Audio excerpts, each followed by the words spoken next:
Muy buenos días a todas y todos. Muchas gracias por estar conectados hasta ahora también en nuestra segunda jornada del primer Congreso Colombiano de Estudios sobre Rock, Metal y Expresiones Extremas, Devenir Monstruo, organizado por la Universidad Distrital, con el acompañamiento de la Universidad Pedagógica Nacional, de la Radio Universidad Nacional de Colombia, del IPASUD, de la Maestría en Investigación Social y del Doctorado en Estudios Sociales, y con el apoyo tecnológico de la Red RITA también de la Universidad Distrital. La jornada de ayer ha sido muy interesante. Quienes estuvieron todo el día revisando, participando en las mesas y también asistiendo a las conferencias centrales, creo yo que tuvimos una jornada muy enriquecedora, una cantidad de puntos de vista bastante amplios y esperamos que el día de hoy poder consolidar toda esta cantidad de posibilidades que enriquecen todos los referentes culturales sobre los cuales gira el rock pesado y el metal en general. El día de hoy vamos a iniciar con una conferencia muy importante, muy interesante desde la perspectiva de la cultura, desde la perspectiva de la investigación social, va a estar a cargo de el maestro Andrés Castiblanco, coordinador de la Maestría en Investigación Social Interdisciplinaria. A lo largo del día vamos a tener una serie de eventos y momentos, digamos, todos son importantes. Vamos a tener el desarrollo de la línea 3, que tiene que ver con los estudios de música extrema e historia. Van a haber varias conferencias, varias ponencias que va a ser también muy enriquecedoras, tanto como en la línea 5, la sociedad de las expresiones extremas. A las 11 de la mañana, cordialmente invitados todos a la conferencia de la doctora Dina Weinstein, quien es una socióloga, doctora en sociología, una conferencia que se llama Heavy Metal, a Culture Sociology. Vamos a hacer traducción simultánea para que no haya problema. Ella no habla en el castellano muy bien, entonces hemos optado por esta traducción y vale la pena ponerle cuidado. Ella es una de las personas que más, digamos, una de las primeras personas que pensó el heavy metal en términos de la sociología por allá hacia comienzos de los años 80 y ha sido pilar fundamental, por ejemplo, para el desarrollo de trabajos antropológicos como el de Sam Doom, que muchos de ustedes reconocen como el viajero del metal. Esa serie de videos que hicieron y han seguido haciendo en términos de lo que es la cultura del metal, del heavy metal a nivel global. Entonces, esa va a ser una conferencia a las 11 de la mañana. Tendremos unas mesas en las horas de la tarde. La línea número 2 va a trabajar una serie de parámetros muy importantes en términos de las discusiones de género. Para quienes les interese el black metal, también vamos a estar en la línea 3 en las horas de la tarde. Para quienes estamos pensando también en la cuestión cultural, contracultural del metal en Bogotá, la ciudad y demás, vamos a tenerla en la línea 5. Y a partir de las 5 de la tarde hay una baraja de conferencias también muy importantes que inicia con la presencia del doctor Carlos Arenas, quien desde España, desde la Universidad de Valencia, nos va a hablar acerca de los códigos de construcción visuales del heavy metal. Para quienes les interesa también toda esta cuestión de las portadas, esta cuestión del arte que florece alrededor del heavy metal. Tendremos a las 6 a Felipe Sarruk, quien ustedes conocen algunos como uno de los, bueno, el artífice de los predios Subterránica, uno de los campos que además hace, digamos, irreverentes dentro del rock colombiano. A las 7 tendremos un conversatorio muy interesante en la que podrán ustedes encontrarse con Karen Ortiz, con Alex Oquendo. Ustedes conocen a nuestro vocalista de Masacre, a Juan Carlos Mendoza, que ayer estuvo también en una conferencia, a Beatriz Hernández, que es una gestora muy importante en términos de del metal y las memorias de violencia y resistencia para la no repetición. Y a las 8 vamos a estar con Víctor Raúl Jaramillo, el que ustedes conocen muy bien con el nombre de Piolín, vocalista de Reencarnación. Tenemos entonces una baraja bastante importante, interesante, nacional, internacional. Bienvenidas, bienvenidos. Los dejo en este momento con el doctor John Alexander Castro, también del doctorado en estudios sociales y profesor de la Universidad Pedagógica Nacional, quien nos hace la presentación de nuestro invitado. Bienvenidos y bueno, éxitos para todos. Muy buenos días. Estamos en el segundo día, 3, 4 y 5 de junio, en el primer Congreso Colombiano de Estudios sobre Rock, Metal y Expresiones Extremas. Esta primera sesión de la jornada del día de hoy, correspondiente al segundo día del evento, tendremos una conferencia por parte del profesor Andrés Fernando Castiblanco Roldán. El profesor Castiblanco es licenciado en Ciencias Sociales y magíster en Investigación Social Interdisciplinaria de la Universidad Distrital Francisco José de Caldas. Logró su doctorado en Ciencias Sociales y Humanas en la Universidad Nacional de Colombia. Actualmente es coordinador de la Maestría en Investigación Social Interdisciplinaria de la Universidad Distrital Francisco José de Caldas. El día de hoy nos va a acompañar con la conferencia Semióticas, Marcas y Lenguajes del Rock, una aproximación a su expresión y su consumo. Esta presentación tendrá una duración aproximada entre 35 a 40 minutos. Después de concluida la presentación, los asistentes a este evento podrán dejar sus preguntas en las distintas redes en las cuales se está desarrollando esta transmisión. De esta manera, yo pasaré las preguntas al profesor Andrés y pasaremos a una ronda de más o menos 15 minutos con el propósito, después de concluido este tiempo, poder seguir a las mesas que van a ser desarrolladas en simultánea desde las 9 de la mañana.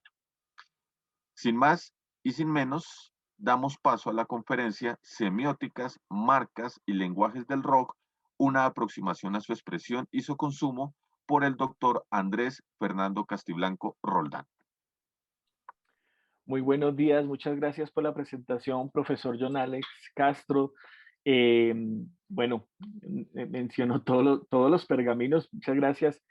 Pues sí, soy profesor de la Universidad Distrital, hijo de la Universidad Distrital y actualmente coordinador de la maestría en investigación social e interdisciplinaria, programa el cual está en el comité organizador de este importante evento.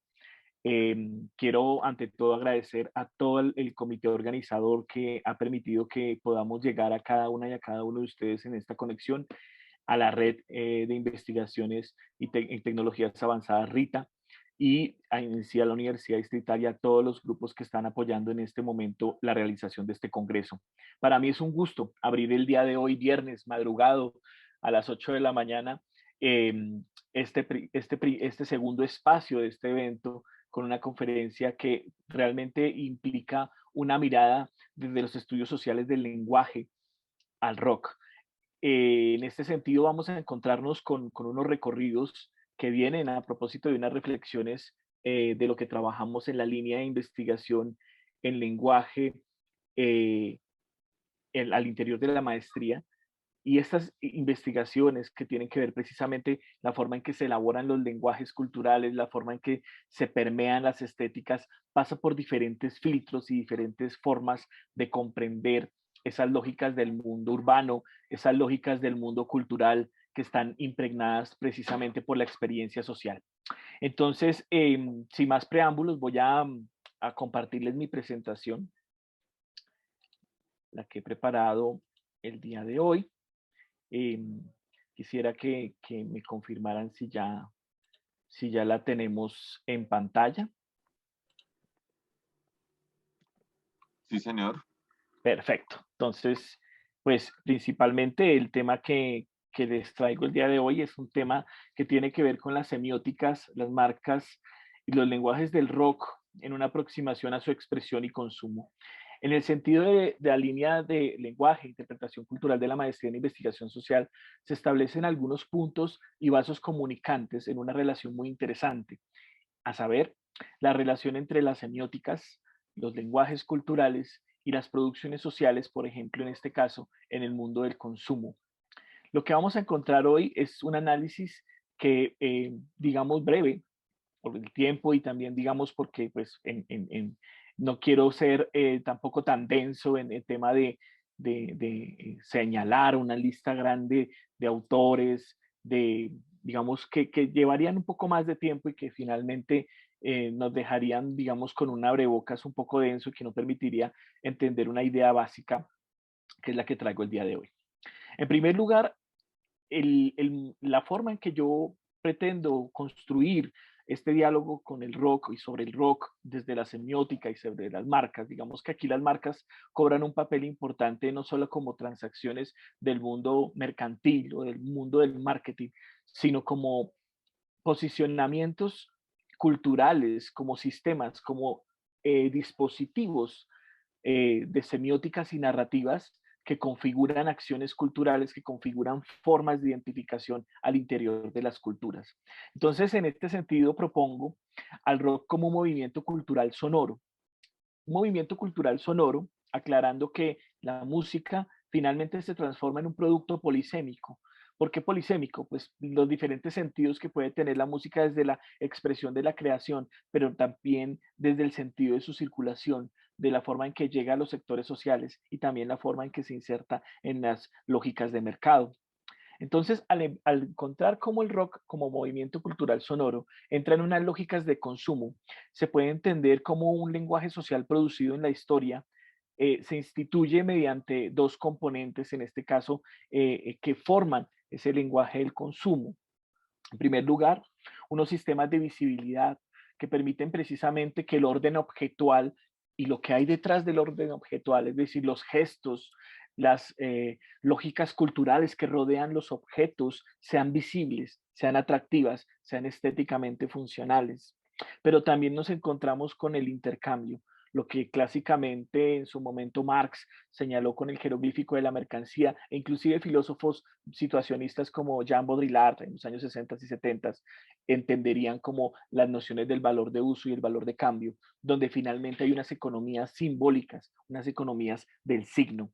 Entonces nos encontramos que estas relaciones construyen unos nichos, unas formas emocionales, unas formas sociales, en las cuales las dinámicas de las sociedades industriales y postindustriales influyen en esa capitalización, esa monetarización que hacen de la invención humana, que hacen que el producto, la canción, la música, la escenografía, todo lo que nos construye el movimiento sonoro del rock se pueda convertir en expresión, pero también en objeto, en mercancía y a veces también en desecho.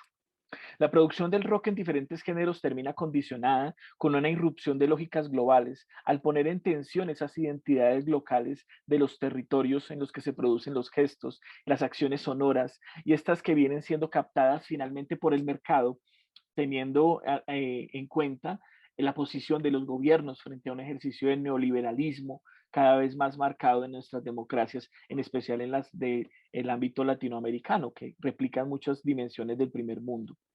Entonces nos damos cuenta que en estas claves, para poder comprender estas lógicas, necesitamos empezar a entender cómo el rock se inscribe en esas lógicas.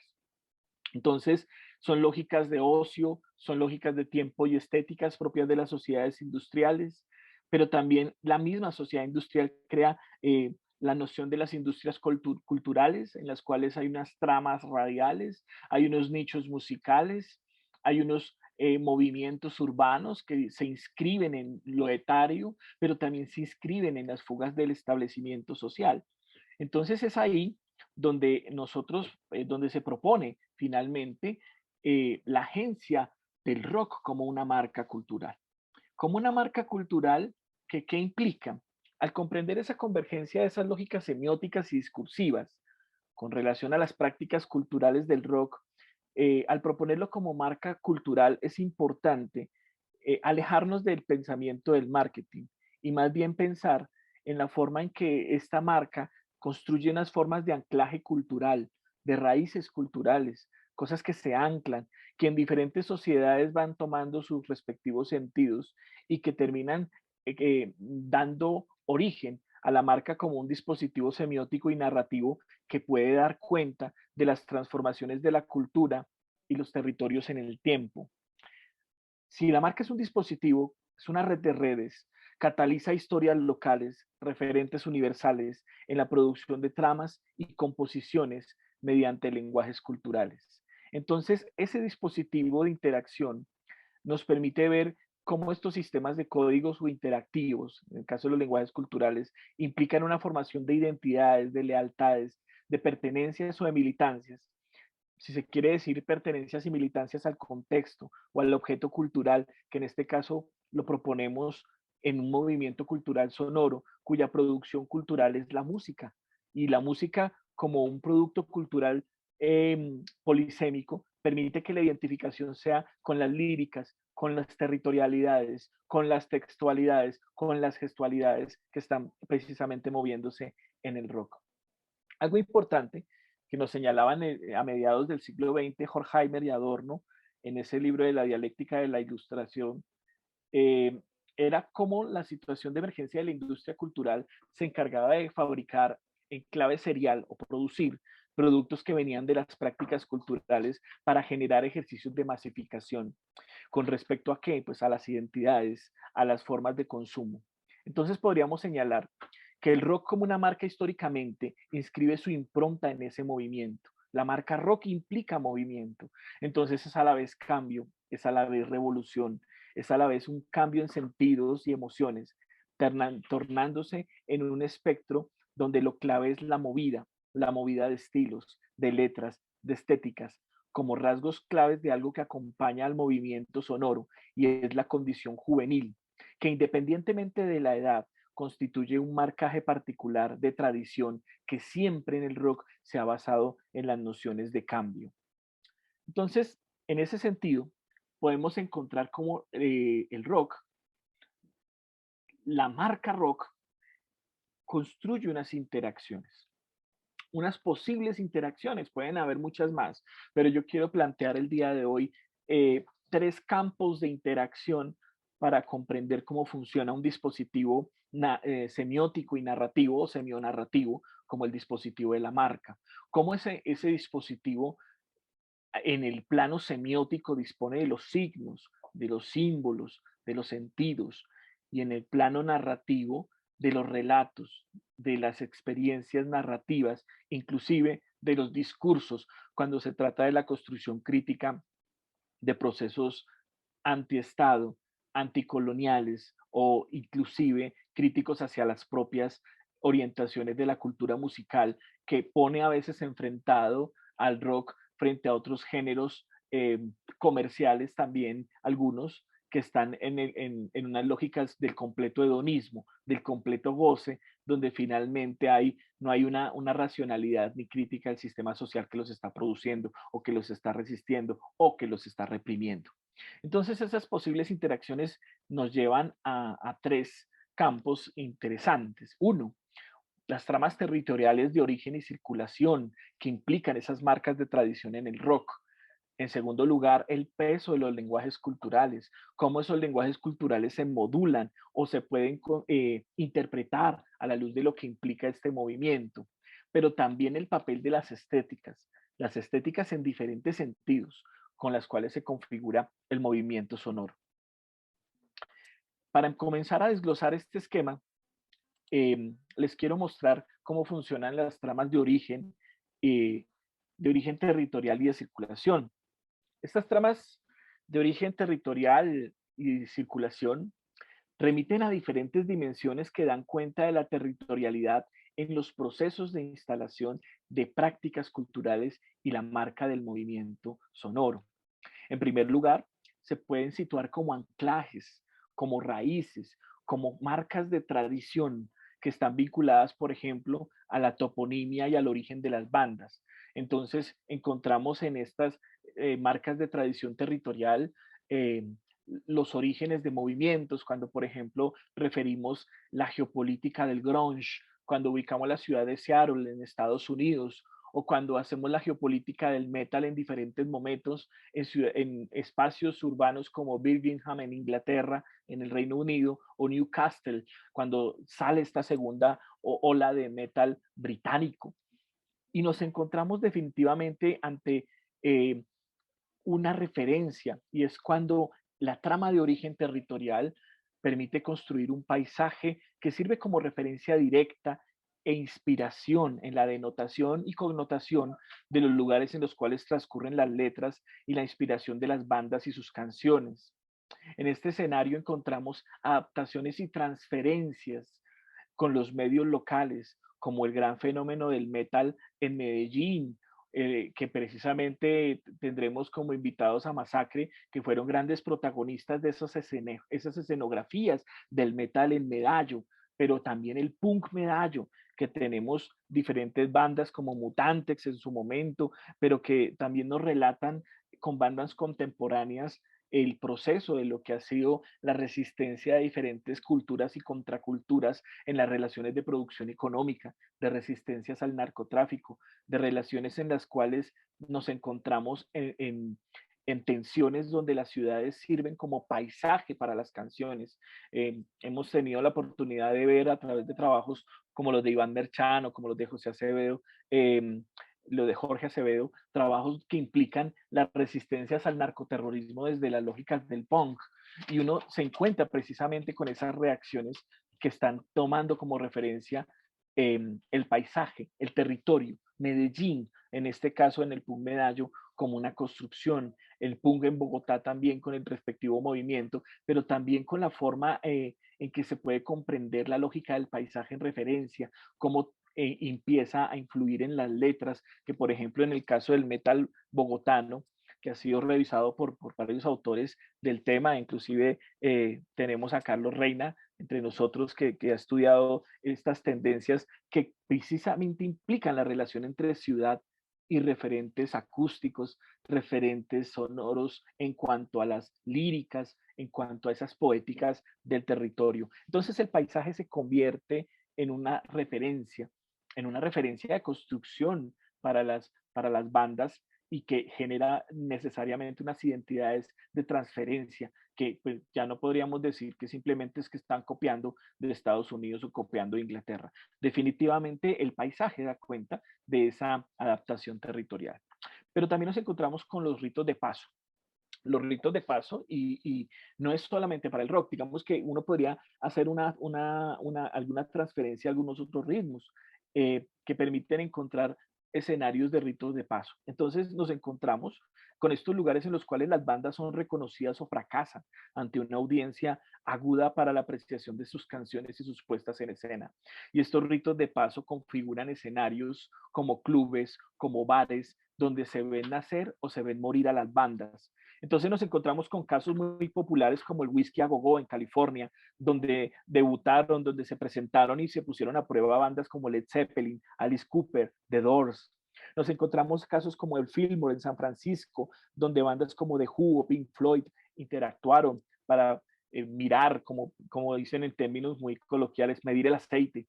O The Cavern Club en Liverpool, donde estuvieron los Beatles, pero también apuestas muy locales, como por ejemplo las plataformas de enunciación de las bandas de metal que se desarrollan en lugares tan particulares y tan regionales como son Soacha, con lugares como Chaos Bar, donde por ejemplo las bandas de metal debutan, se ponen a prueba y pues finalmente hacen este ejercicio que podríamos llamar en términos de un rito de paso.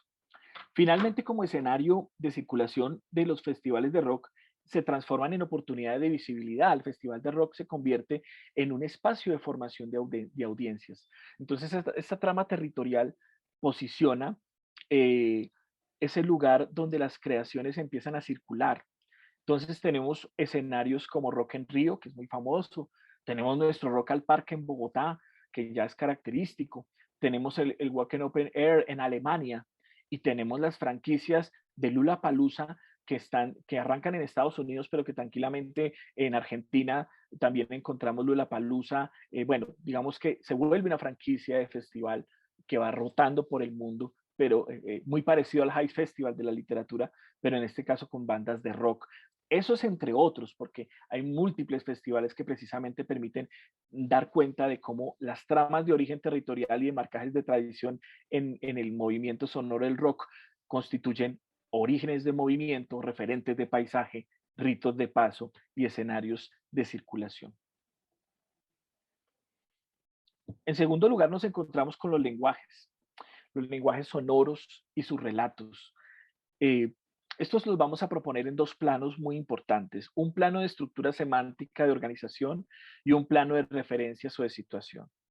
En el primer plano nos encontramos el dialógico, el monológico y el dialógico, que son estilos, son formas estructurales de la enunciación de las letras. Entonces, en el primer plano encontramos estructuras monológicas en enunciaciones líricas como la famosísima canción muy trillada Solo de Quimosis, pero también en formas dialógicas que implican una relación de confidencia o revelación, como por ejemplo lo encontramos en estos fragmentos, como este que dice así: en algún lugar del tiempo nosotros nacimos y trajo sangre, lujuria, odio y desprecio. Lo sientes ahora tú, confiaste en mí, tú que confiaste en mí. Ahora yo comando eso que tú bajaste en tus rodillas por el infierno del engañador, el niño de Satán. Tú eres un creyente y nosotros vamos salvajemente. Este es un extracto de una canción, bueno, una traducción de Hijos de Satán de 1981 de la banda Venom, que también nos remite a algo importante y es al relato fantástico que se emplaza en las tradiciones orales e historias que están en las líricas, como la leyenda del hada y el mago de la banda argentina Rata Blanca, o referencias al infierno como un espacio onírico en muchas de las canciones y las descripciones culturales y rituales que terminan convirtiéndose en planos limítrofes entre la creencia y la fantasía. Finalmente, el plano referencial de la crítica social es un elemento clave en las articulaciones en el segundo plano de lo fantástico, lo crítico, porque nos encontramos precisamente con una articulación del lenguaje sonoro en clave metafórica o directa. Y entonces aquí nos encontramos con fragmentos muy interesantes, como este que les voy a compartir.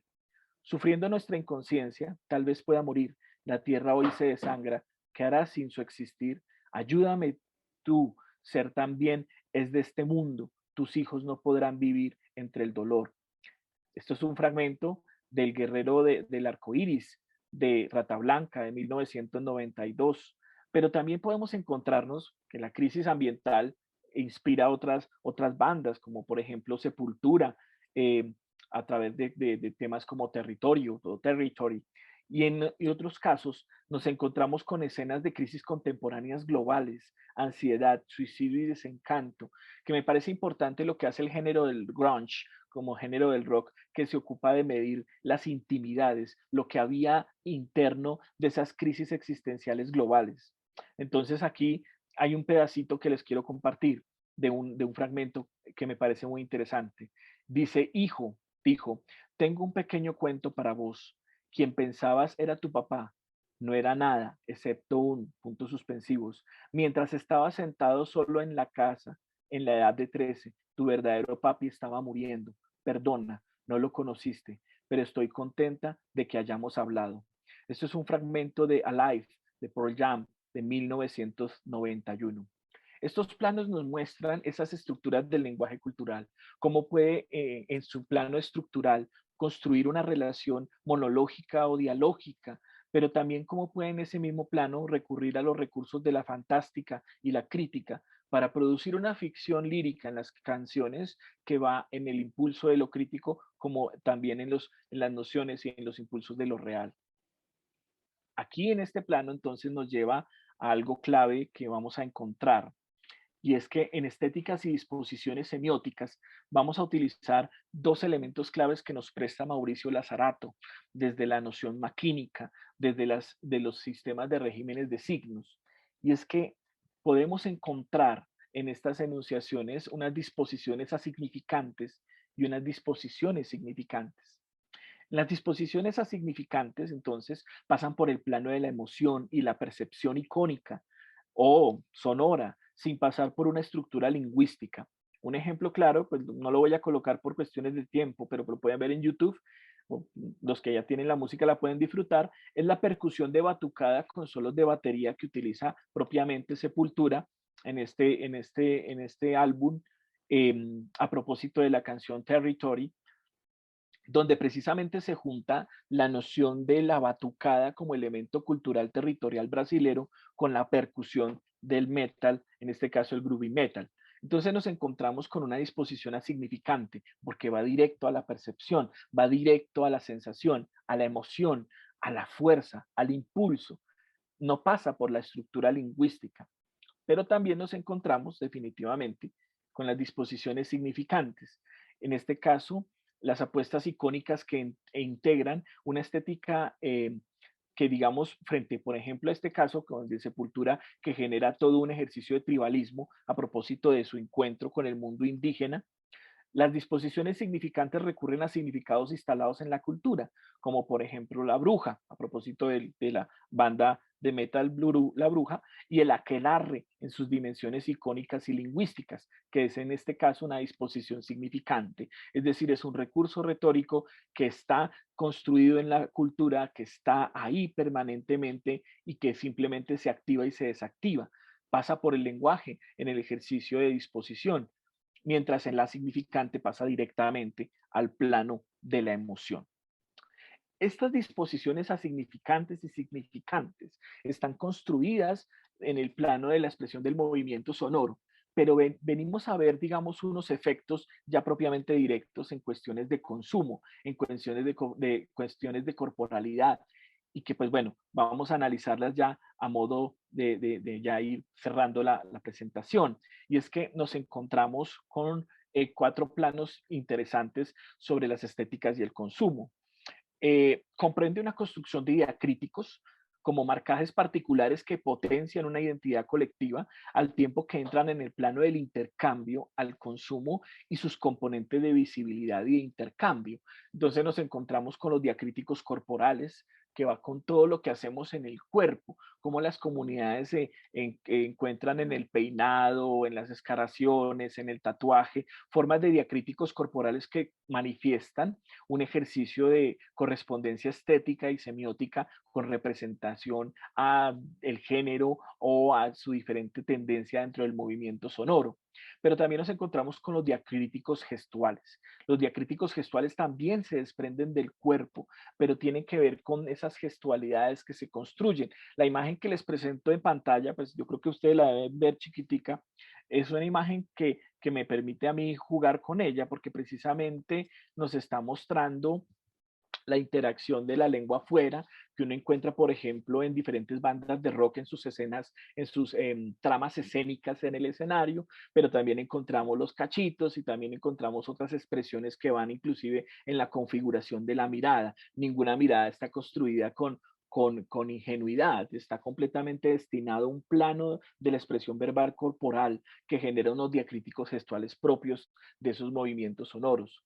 Ahora tenemos el tema del diacrítico logotípico, donde nos encontramos con el tipo de letra, donde la letra se convierte en una derivación tribal, en una derivación de la expresión de lo que la banda quiere mostrar dentro de un ejercicio de ruptura de la creencia. Por ejemplo, aquí tenemos el ejemplo de Masacre, en la forma de que en cada tipo de su letra terminan en cachos, terminan en borlas y terminan en un conjunto que juega entre color y expresión en formas que relatan de la identidad, de cómo se construyen este tipo de grafías, de diseños, de diagramáticas. Y finalmente, pues el diacrítico objetual, encontramos la bota, pero pues encontramos las chaquetas de cuero, encontramos todos los utensilios, la camisa leñadora, todos los conjuntos que finalmente terminan jugando en estéticas de identificación y de consumo y que por lo tanto empiezan a jugar ese papel clave en el intercambio de las formas semióticas y discursivas a las formas del intercambio en el plano del consumo global.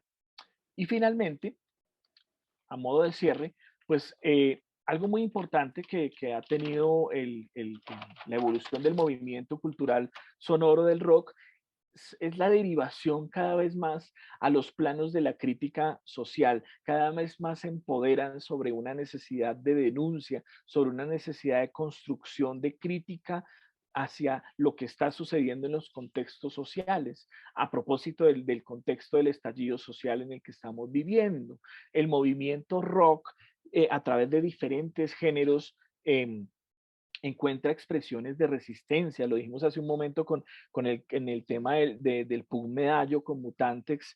También lo encontramos con las 1280 almas, con que esas derivaciones también con fusiones de otros ritmos. La Pestilencia, que también tiene ese aporte del punk, pero definitivamente es una construcción de denuncia. Pero también nos encontramos con temas, con bandas clásicas del rock colombiano en clave metal, que por ejemplo siempre han estado en clave de denuncia, de ruptura, como por ejemplo Parabellum, que se remonta a los años 80, pero que es definitivamente clave en Medellín, así como Masacre, en precisamente denunciar lo que ellos acercan como las guerras y los monopolios, como, como lo dice en su momento Masacre en una de sus compilaciones Colombia Imperio de Terror, o por ejemplo, como lo encontramos en el fenómeno de Neurosis Inc., Neurosis Colombia, que en su momento con Verdún 1916 y después con la consolidación en 2002 de 15 años de guerra, hacen una instalación de sus apuestas, estas bandas, entre muchas más, de este movimiento crítico que está generando el rock. Un movimiento crítico que se emplaza, inclusive como lo hizo Agony en 1992, y es, digamos, movimientos que se emplazan a través de una apuesta que es semiótica, de una apuesta que es completamente tejida con los lenguajes, que es tejida con las letras, pero que definitivamente también es tejida con los territorios y con la producción social y cultural de un movimiento que pues sigue evolucionando y que pues ahora estamos tomándole un momento de pulso, pero quizás el año siguiente o en otros años venideros veremos otros cambios y otras facetas de lo que ha sido esta cultura, este movimiento cultural sonoro en la escena social. Bueno, creo que no es más. Muchas gracias, profesor Alexander. Le doy la palabra. Profesor Andrés Castiblanco, acabamos de escuchar una conferencia que despierta más interrogantes a partir de las imágenes, de los lenguajes, de las estéticas. Y pues me gustaría preguntarle, mientras que le damos tiempo a aquellas personas que nos están viendo y que quieran construir, plantearle una pregunta, lo pueden hacer a través de las redes sociales donde están viendo el desarrollo de esta conferencia, el desarrollo de este evento, que construyan sus preguntas y mientras que lo están haciendo, quisiera plantearle la siguiente pregunta. ¿Cuál es la trascendencia o cuáles son los propósitos de cómo entender mejor, cómo entender esas identidades que se construyen alrededor del rock y del metal? ¿Son identidades estáticas? ¿Son identidades dinámicas? ¿Son identidades proscritas?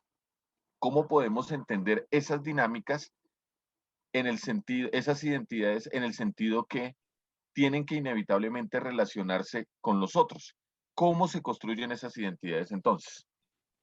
Pues precisamente hay una cosa muy interesante en esa formación de las identidades, y es que ellas pasan por diferentes puntos de construcción simbólica, y lo que permite que haya una interacción de esta identidad en una afuera o en una exterioridad de las diferentes, de los diferentes movimientos sonoros. Es, por ejemplo, la manera en que construyen un ejercicio de caracterización estética, de caracterización de un lenguaje cultural con el cual tramitan unas aproximaciones a los contextos sociales. Entonces, estas identidades juegan un papel clave para poder encontrar precisamente la forma en que ellas están respondiendo a unas lógicas de contacto social permanente. ¿En qué sentido lo digo? Por ejemplo, en el escenario del estallido social, ha ocurrido una convergencia de diferentes identidades. Nos hemos encontrado con la convergencia del movimiento rapero, en lo que tiene que ver con todo lo que es el hip hop y todo el proceso urbano de sus músicas, y se han encontrado precisamente con estas identidades del metal, estas identidades del rock, que finalmente empiezan a hacer un proceso de decir, estamos aquí, estamos contra esto, manifestamos que no estamos de acuerdo o manifestamos que definitivamente nos resistimos a esta clase de procesos o a esta clase de, de objetualidades que nos agreden como movimientos sociales y entonces empiezan a construir una presencia de identidad. Ahora, esta presencia de identidad, uno podría decir, no, pues es estática porque pues siguen estéticamente sus diacríticos de manera estable. Pero cuando empezamos a examinar, por ejemplo, las transformaciones que hay en los repertorios tanto de bandas como de la misma audiencia, nos damos cuenta que hay unas evoluciones en cuanto a la relación de lo sonoro y en relación también con los temas que preocupan a las audiencias como los temas que preocupan a las bandas. Es decir, que una banda, por ejemplo, glamera en estos tiempos, tendría que adaptarse a lo que está sucediendo y le demandaría un movimiento del rock decir, bueno, pues usted está hablando de espinas y rosas y aquí lo que estamos hablando es de ir a matarnos en la calle porque tenemos que defender nuestro derecho a vivir. Entonces, hay unas contextualidades que afectan definitivamente lo que llamamos en términos de los estudios del lenguaje, lo que llamaríamos como registro. El registro termina completamente, digamos, condicionado a esas disposiciones de esos campos que están precisamente haciendo esos cambios. A veces esos cambios no se pueden ver a simple vista. Hay que entrar al trasfondo de los movimientos para encontrarnos precisamente con esas enunciaciones, que es algo que me parece clave en este escenario de encuentro que hemos tenido estos días y que vamos a tener mañana también, porque, por ejemplo, fíjate algo, profe John, y es la injerencia, por ejemplo, de los temas de género. Uno en el gran conglomerado de la identidad del rock diría, Policarpa y sus viciosas es una banda de mujeres, ¿no? Pero pues rockeras, rockeros todos, hey, pero no, resulta que no, resulta que además de eso, hay unas lógicas que están ahí y que toca sumergirse dentro de los movimientos culturales para poder entender cómo están tejidas esas diferencias, inclusive en las mismas identidades. Gracias, profe Castiblanco. Nos ha dejado una interesante, gran explicación en relación con las identidades están relacionadas con el contexto. En su respuesta ha planteado algo muy interesante y es un concepto que me quedó sonando en la cabeza y es la utilización del concepto de movimiento social. Los rockeros en sus distintas vertientes, múltiples vertientes, variadas vertientes, lo mismo tal vez separémoslo a los metaleros, también en sus variadas vertientes, podrían ser entendidos como una organización o un movimiento social, porque en una noción muy clásica de movimiento social, entenderíamos que están buscando una serie de reivindicaciones, una serie de transformaciones sociales. Los rockeros quieren transformaciones sociales, los metaleros quieren una transformación social. Y en lo último, con lo que estabas concluyendo, decía, pero un momentico, que es que ya no podemos hablar simplemente de una serie de problemáticas o de una serie de cuestiones que tendrían que ver con mi persona, sino que ya estamos en el núcleo de la sociedad, donde estas manifestaciones que están desarrollándose en el presente nos dicen, ven, aquí el rock, el metal puede también construir algo. El rockero es metalero, el rockero está en un movimiento social, el metalero está en un movimiento social, o cómo podríamos entender este tipo de manifestaciones. Yo propongo un movimiento cultural sonoro, más que un movimiento social. Digamos que el movimiento social para mí es una estructura un poco más grande. Es una estructura que incluso uno podría decir que el movimiento cultural sonoro del rock se integra a otros movimientos culturales que están, digamos, en este momento en una movilización social más grande, más general, en un movimiento social un poco más como el movimiento de los jóvenes, por ejemplo, en una escala un poco más grande. Entendería que el movimiento cultural, si bien no busca hacer unas transformaciones a las escalas sociales, sí quiere hacer unos ejercicios de presencialidad en los estatutos de la cultura. Es decir, permanentemente lo que hacen estos movimientos culturales es hacer una presencialidad. Es decir, estamos aquí y entendemos el mundo de esta manera. Eh, Muchas veces el movimiento cultural en sí mismo implica una evolución interna que forma, digamos, identidades colectivas para representarse en los espacios. Entonces, finalmente, si bien estos movimientos culturales van en pro de demandas más bien culturales, es decir, espacios de donde se circule, poder existir en los espacios, implica necesariamente una existencia de una movilización interna que implica un constante movimiento de estas perspectivas al interior de estos grupos culturales. Yo lo plantearía más en términos de esos grupos de la cultura, que de los grandes movimientos sociales, porque claro, el movimiento social en una escala un poco mayor, pues entonces está no solamente implicando estos movimientos culturales, sino en todos los lenguajes sociales que están haciendo la convergencia, que inclusive están lenguajes sociales que inclusive no están en la cultura del rock, sino en otros movimientos, como por ejemplo lo vimos en este caso del estallido social, cuando vimos que los hinchas de fútbol todos se unieron sin importar el color, porque lo que los estaba llamando era el movimiento social. Pero en condiciones normales son movimientos culturales que están reivindicando sus identidades en un ejercicio práctico de decir, estamos aquí, creemos en esto, vivimos con esto, ¿no? Vale, profe. Quisiera preguntarle más cosas, pero me lo impiden dos circunstancias. La primera, que en 10 minutitos vamos a pasar al desarrollo de las mesas. Y la segunda cosa que me lo impide es algo que usted acaba de mencionar que se relaciona con una pregunta que ha planteado a través de el Facebook, a través de la red social en donde se está transmitiendo este evento. Jonathan Ernesto Alonso Granados pregunta, ¿cómo se ha relacionado el lenguaje del rock con el lenguaje del fútbol y las barras bravas en Colombia? Pues precisamente, fíjese la casualidad, eh, profe John, a propósito de las relaciones que hay en precisamente los ejercicios sonoros. Es decir, hay unas relaciones entre los lenguajes culturales que permiten la construcción de unas especies de alianzas o de asociaciones que no son expeditas ni son tácitas, es decir, se dan por momentos y se dan, digamos, de acuerdo al tipo de experiencia que hay en común.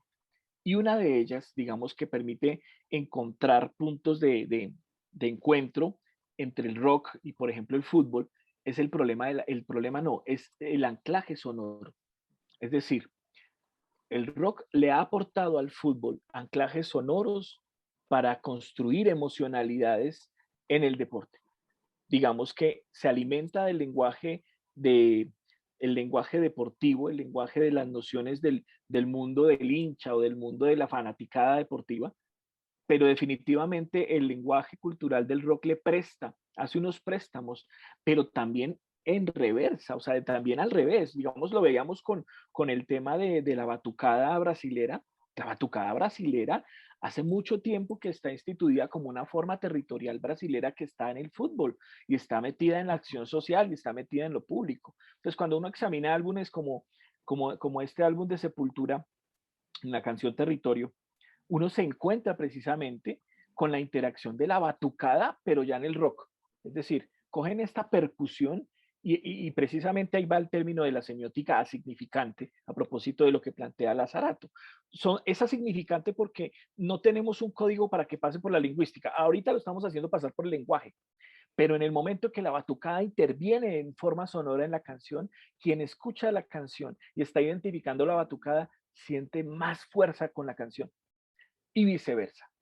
El que está en la tribuna, eh, no sé, hay muchas, no tengo, ahorita no me viene en la cabeza, pero me acuerdo porque mi hermano es un furibundo hincha de Millonarios y recuerdo que en la época de que él era Comando Azul y íbamos al estadio, pues habían canciones del rock que pasaban a este lado y se cantaban y se coreaban con letras futboleras para apoyar a los equipos. Entonces uno se encuentra que hay una dimensión interesante de tejidos del lenguaje cultural en los cuales hay unos intercambios sonoros, unos intercambios semióticos, unos intercambios en las relaciones precisamente de lenguajes y contralenguajes que están constantemente haciendo unas asociaciones o, en pocas palabras, haciendo unas colaboraciones para producir un sentido de realidad en el fútbol, un sentido de realidad en el rock, de lo que viven estos grupos en su experiencia. Bueno, acaba de ampliar con su respuesta mucho más y me inquieta lo que ha dicho por varias razones. Uno, por el tema del sonido, la música, el impacto, y lo veíamos en las recientes movilizaciones sociales con una batucada en Bogotá. Cuando aparece la batucada en las distintas movilizaciones, el ambiente cambia. Ya no son simplemente las consignas, pero también cambió cuando las distintas barras en Bogotá, por ejemplo, los Comandos Azules o la Blue Rain o también la Guardia Albirroja Sur empezaron a ser parte de esta movilización social y por supuesto el sonido empieza a sentirse diferente en las calles en medio de la movilización. Profesor Andrés, me gustaría seguir conversando con usted. Tenemos mucha, como se dice popularmente, mucha tela para cortar alrededor del rock, alrededor del metal y también alrededor, por supuesto, del fútbol y otras asociaciones que se pueden hacer. Profesor Andrés Castiblanco, le agradezco mucho su presentación. A los invitados, a los que nos están viendo a través de nuestras redes sociales, les recuerdo, desde las 9 de la mañana tendremos el desarrollo de 5 mesas en simultáneo. A las 11 de la mañana tendremos la conferencia de Dina Weinstein. Desde las 2 de la tarde realizaremos otra vez las 5 mesas en simultáneo y desde las 5 de la tarde tendremos conversatorios y conferencias y esta será una jornada bastante rica en el desarrollo de nuestro primer congreso sobre rock, metal y expresiones extremas, apoyado por la Universidad Distrital Francisco José de Caldas. Profesor Andrés Castiblanco, muchísimas gracias y seguimos trabajando el día de hoy. Muchísimas gracias, profesor Alexander, a toda la organización y pues bueno, seguimos en clave de rock. Muchas gracias y un feliz día para todas y para todos.